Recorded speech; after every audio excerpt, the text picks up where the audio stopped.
Democracy without people.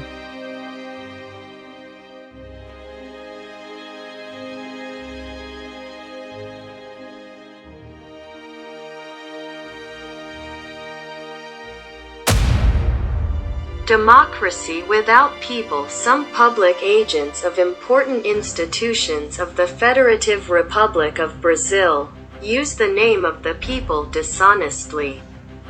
Their interests are not Republican. They have nothing to do with the interests of the majority of the Brazilian population.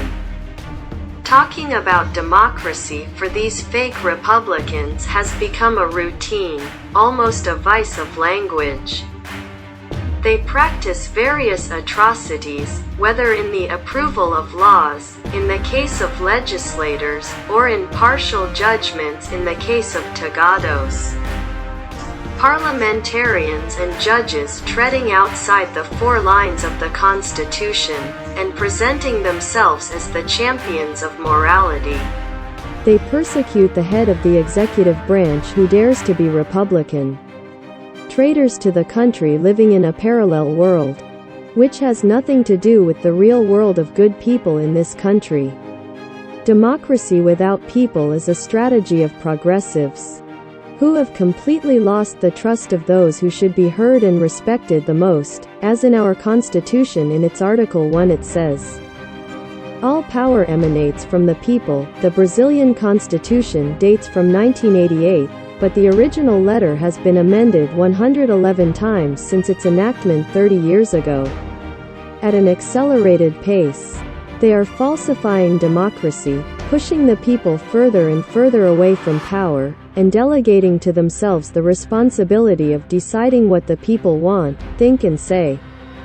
They do not care about the opinion, claims and manifestations of the one they speak so often in the tribune or in the courtroom, in other words, the people. They usually summarize this reality in their speeches, with expressions such as, "In the name of democracy or democratic rule of law." These are beautiful expressions, but far from the decisions taken that have nothing to do with the will of the people. And this false democracy that Brazilians live is deconstructing everything that the original constituents tried to put on paper, even with a little infidelity, the destiny chosen by a nation.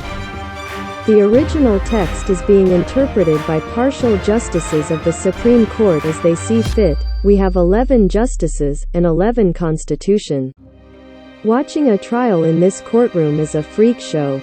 Intellectual dishonesty is so great that respect for it has been reduced to the lowest level, and the people, of course, no longer believe in the country's justice. Summing up the story, in Brazil we have a false democracy, or democracy without people, in which representatives do not represent and judges who do not comply with the law. And the executive power represented by President Bolsonaro pays a high price for respecting the Constitution and governing for the people.